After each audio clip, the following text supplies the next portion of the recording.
Isn't it amazing how of the nearly 8 billion strong human population, only 2.5 million people have actually been infected by this bug? On paper, we know it's probably a lot more than that, but that's around 0.05% of the population. Now, consider this analogy. Imagine it's rush hour and 0.05% of the cars on the road, very small amount, stall and can't move anymore and get stuck in traffic. What do you think might happen? Well, I think we know what would happen. It would be utter chaos. Because even though we're only talking about a very tiny proportion of the vehicles on the road at any given time, when one vehicle stops on the freeway, that can potentially be an impediment to thousands of other vehicles on the road. So it's a great analogy to understand what is going on right now. It doesn't take a whole lot to put the system into a gridlock situation like we see here. Now today I primarily want to talk about the dangers of reopening too soon. But I also think it's important to address the elephant in the room here, and that is the fatality rates. Is this disease really as lethal as some people are saying it is? Now, there's a lot of stuff that we don't know yet, so no matter who you are, it's impossible to draw any conclusions on the basis of the most up-to-date research right now. And that's not just coming from me, that's coming from numerous scientists around the world who are leaders in their fields. So it would be a very uneducated statement to make any bold claims about the nature of this illness right now. One myth we want to dispel is that if there was no lockdown, there wouldn't be any problems. If we look at Sweden, for example, where allegedly there is no lockdown rules, even though I've learned that it's very much like the policies that are going on in Canada right now, maybe slightly less aggressive, but that regardless of that, everybody is still social distancing. So it's what's called a soft lockdown. So the idea that we can just open up shop and everything will be okay is a myth. And I'm going to talk more in depth in just a minute about why that is. But for instance, Sweden's foreign minister, Ann Lind, indicates that many people still stay at home and have stopped traveling. Many businesses are collapsing as a result of this, and unemployment is expected to rise dramatically. So even in places where the government is not encouraging a lockdown, people are naturally moving towards that trend. Now I'm going to post a link to a New York Times article which goes into great depth about antibody testing. Basically, these studies found that if you go and test the population, that roughly 14% of the population allegedly had antibodies for the virus, meaning that they at one point had it. Now this would mean that it's far more widespread than we think it is, and that of course would bring the fatality rates down almost to levels at parity with the flu. However, there's a big problem with this. Number one, there have been 2 or 3 studies which have shown this effect. The problem is most of these studies have used tests, antibody tests from China that have been proven to be highly unreliable. In some cases, only reliable up to 20% of the time. So that's why they're not really being taken too seriously, because number one, there's numerous different types of coronavirus out there, and it may just be that these tests are picking up traces of antibodies from the common cold. For instance, Professor David Hyman, professor of infectious disease epidemiology in London, says it's important to understand that the sensitivity and specificity of serological tests in German studies, serological tests just means you're testing for antibodies. To be sure, the test is not picking up antibody to other coronaviruses. 4 different common cold coronaviruses have been isolated in humans during the past years, and 3 more serious ones, of course, SARS-1, SARS-2, and MERS. So I think it's important that people don't get too overconfident with regards to these antibody studies, because you have some of the foremost scientists in the world calling into question their validity. Now, Abbott Labs claims to have an antibody test which is 100% effective, so then we should be able to get a more accurate representation of how many people have had the virus in the past. But it doesn't really stop there, because there are many other factors that determine whether or not you're immune. They don't know how long the antibodies last. It may be contingent on how much viral load you had or were exposed to, and whether or not this is going to mutate and the different strains. I think the last I heard, there's approximately 8 different strains floating around the world. They're saying that they're quite similar in nature, and there's debate around the degree of how infectious and how virulent they are, that is, how lethal they are. So it's still unknown yet. There's still a lot of research that needs to be done. But the irony of the situation here is that you have this rift between China and the United States, but China is the one who is supplying all of these tests. And the FDA has fast-tracked the approval of many of these antibody tests, irrespective of the fact that they're not that accurate. So that's problematic, and it's also kind of amusing at the same time, in a not so amusing way. So the short of it is, we still don't know how lethal this virus is. On a global stage, if you just take the amount of known deaths next to the amount of known cases into account, it's looking like it's around 6%. In the United States, it's looking around 5%. Some places like the UK, Spain, and Italy, it's upwards of 10%. Even 2% is a very high lethality rate for a novel virus which nobody has immunity to. But there is concern among scientists that as we move into the fall, where we may see and will likely see a second wave of the beer bug come back, you're going to have that, and you're also going to have flu season. Now, you can get both at once, and obviously that is going to increase the amount of critical cases and increase the lethality. So now that we've established that we don't have any solid indicators of just how prevalent this is in the population and how lethal it is in the population, let's talk about some of the risks of reopening. Because as many of you know, many places in the world are starting to relax some of their lockdown measures. Some of those are more systematic and protocoled than others. One of the major motivations for countries to relax their lockdown measures is competitive in nature. The sooner any given country allows their economy to get started again, the greater advantage they have on a global stage. We've seen this happen in China, where there's still a lot of doubt and downright disbelief in the idea that the situation is fully contained there. While we do live in a globalized world where countries rely on each other for trade, there is undoubtedly nationalistic anxiety within every country of the world to get their economy started as fast as possible, so to be competitive on the global stage. If a country relaxes its lockdown to be more financially competitive, there is a risk that the virus will flare up, overwhelm the healthcare system, and ultimately force further contraction of that country's economy. This is a risk that many countries are starting to think about taking. One of the biggest risks, of course, is that we are going to get another mini wave, not a second wave, because waves of these illnesses are seasonal. But we're going to get a resurgence, a reignition of the first wave, and we're going to see a lot of people start to get sick again.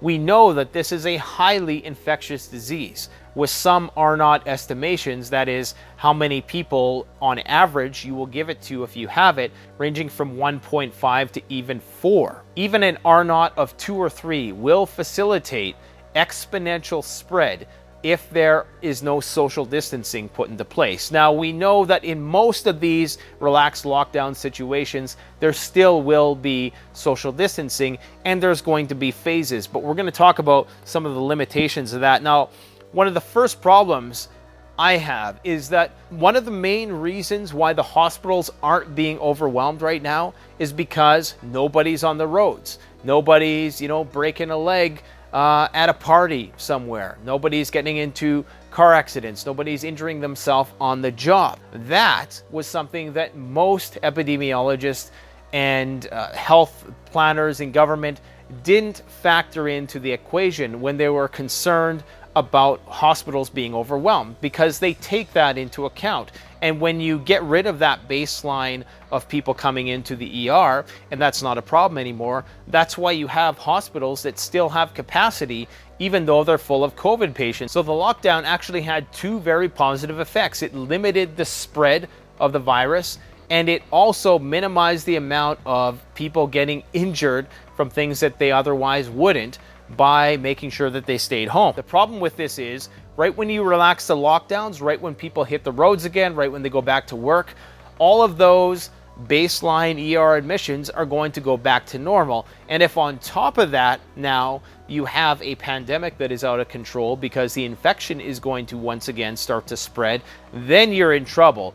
Then you're going to quickly exceed that curve, and we're just going to be thrust back into a lockdown situation. So one of the biggest fears is that if we open up too soon in an attempt to jumpstart the economy, if the infection spreads again and we have to shut down again, then we're only prolonging the economic hardship that is going to be experienced by so many people. And this problem is going to be compounded by the fact that there are a lot of complacent people out there. I guarantee you, within a week or two of relaxing these lockdowns, we know most of them are really just suggestions. They're not really mandatory in most respects, although in some places they are. But for most people, they're going to be very relaxed and they're going to get very complacent with relative expediency for the most part. Yes, people's fear of the virus itself will probably keep a lot of people social distancing in the short term, but the fewer and fewer people who start to wear masks, that's going to influence other people to also do so. And before we know it, we're going to be back to normal and the infection rate is going to be through the roof once again. Now, when we get to that point, do we just accept it and the economy goes on with the healthcare system constantly being overwhelmed? I don't know. Maybe the collapse of the healthcare system isn't going to amount to a doomsday scenario like some people foresee that it might. But I don't think it's necessarily worth taking that chance. Now, here's some other problems I see arising if we open too soon. There's a substantial portion of the population that, believe it or not, doesn't want to return to work. When you look at the divide between the people who want to go back to work and the ones who don't, it's typically the small business owners who want to get things back up and running again, which, let's be honest, tend to be of the conservative persuasion. And then you have the working class people who work for those business owners, or a lot of them work for the bigger businesses, but I think you get the point. A lot of them don't want to go to work because they're either collecting unemployment, and I'm not speaking for everybody, obviously, but what I'm saying is that the motivation to get back in the rat race is far more intense for somebody who owns a business than it is for somebody who collects EI and may be getting stimulus checks.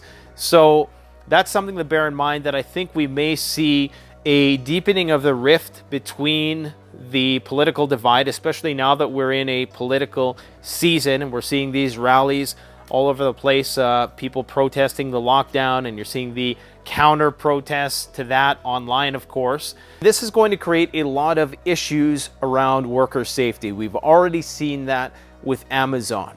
So then you're going to get the workers who are protesting because they don't believe that the conditions are safe enough for them to actually go back to work. Now, to top it all off, when I do a critical analysis of the United States three-phase plan to get people back to work, it all sounds good on paper, but when you look at all the three phases, there really isn't a lot of difference between phase 1 and phase 3 when you factor in the fact that people will get comfortable relatively quickly being out there on the street.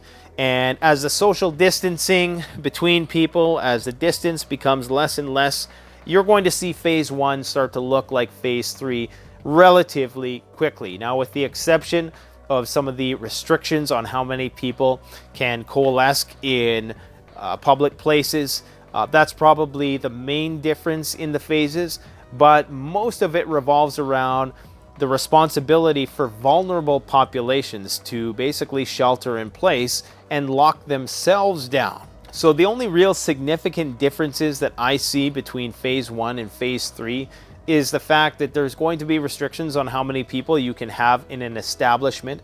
And of course, certain establishments won't be open. And of course, the government will recommend, they will suggest, they're not going to mandate that people in vulnerable populations don't work and don't go out in public, essentially locking themselves down. Maybe they will get some government assistance to help support them. I don't know what all the details of that are. Now, there is some benefit to reopening in the summertime. Some researchers have found that it may be more infectious indoors than outdoors. For obvious reasons, there's UV light, there's more airflow, And we know that this is airborne to some degree or another. Airborne is not black or white. It's just droplet airborne or it's just aerosolized airborne. There is a spectrum. It can be aerosolized airborne at times, and at those times there has been studies that prove that it will go through the air conditioning system and infect a lot of people in one place. So what I'm hearing is that what they're going to propose is that people take a lot of those activities that they would normally do inside, outside where they can social distance. So if you're a person who goes to church, you'll be able to go to church, but it will have to be done outside where you can social distance, where there's going to be a lot of airflow. Now, that is not going to be a 100% safeguard against infection, but it may bring that R0 value down just enough to minimize the second wave of this that we're going to experience in fall. Now, one other problem with opening up early, and it kind of ties into the fact that we may actually make things economically worse if we have to reopen again, is that there's going to be a lot of people who just aren't going to be consuming and partaking in society actively to the same extent as they were pre-pandemic. This means that many small businesses may not have the foot traffic to sustain their bottom lines. And what you're going to have a chunk of the population which is going to be overly confident and get too comfortable and complacent. You're also going to have another part of the population that's not going to be partaking at all. And when you put on top of that restrictions and limitations on how many people you can say have in an establishment at any given period of time, then of course that's going to create a big drag on the economy. And if the infection flares up again, then most of those businesses are going to have no choice but to fold. Let me know in the comments section what your predictions are for the next couple months.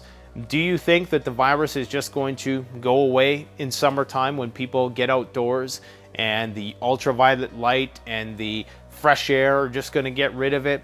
Or do you think it's going to flare up again? And do you think that our economic woes, do you think that we've hit the bottom with that? Or do you think that that's going to continue to go down into a long, deeper and darker recession? Let me know in the comment section below. In case you're wondering, I'm shooting here from the CanadianPreparedness.com website. We have all manner of premium personal protective equipment, stuff that's been vetted by myself and other YouTube gear reviewers. When I first started this channel 5 years ago, I was just a guy who prepped, and eventually it got to the point where I started testing out all these products for various companies.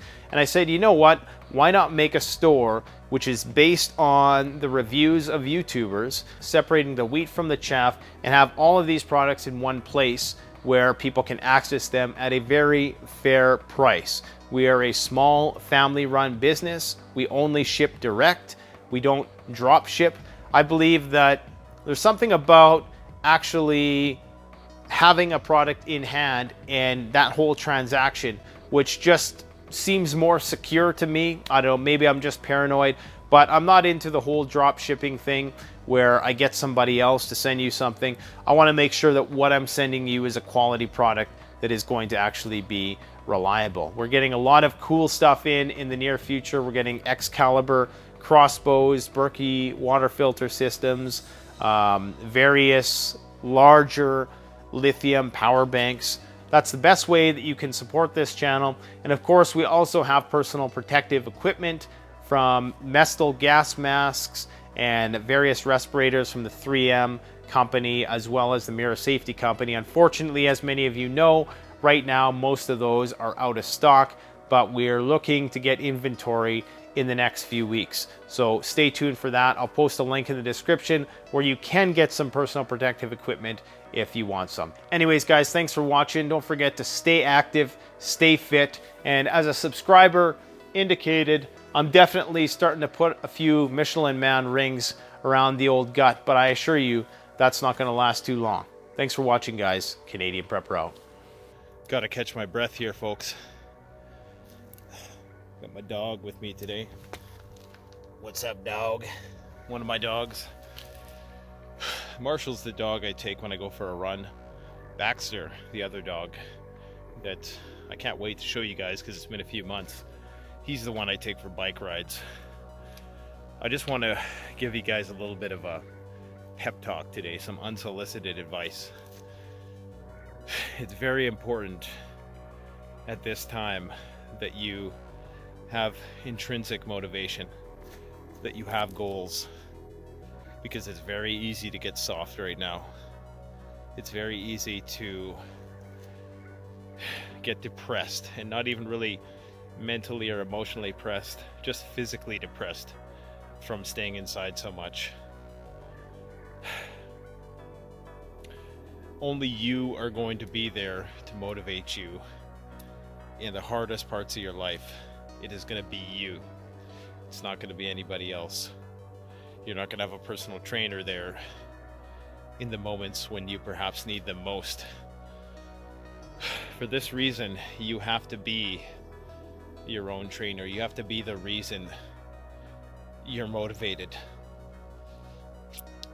Some people call it ego, the desire to self-improve, the desire to get ahead. But it's the only thing that compels people to do anything that is unique and different, and anything that is going to push the envelope and evolve the species has been done, quite frankly, in the name of self-importance.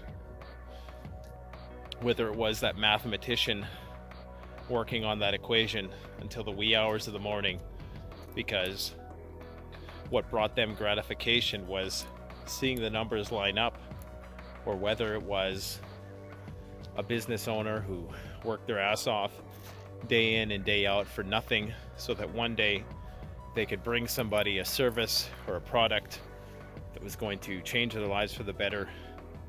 It all came from inside. So never mind the diet programs, never mind the gimmicky, weights and all the fancy equipment. You don't need any of that to lose weight. You do need a bit of that to gain muscle, but not to be functionally fit. That comes from within. There's a lot of things you can do right now, even though you can't hit the gym, even though you don't have a gym to hit at home. You can do calisthenics in the park at nighttime when nobody's watching. You can do that if you want.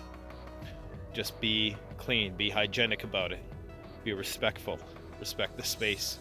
And on the other side of this, when everybody comes out of their house in a month or so, or 2 months or 3 months, or however long this keeps up, and they're a dilapidated mess, you're going to be rock solid and ready to take on whatever the new world, I don't want to say the last word, whatever the new world has in store for you. All right, guys, take care. I got to get back to this run. Let's go, Marshall.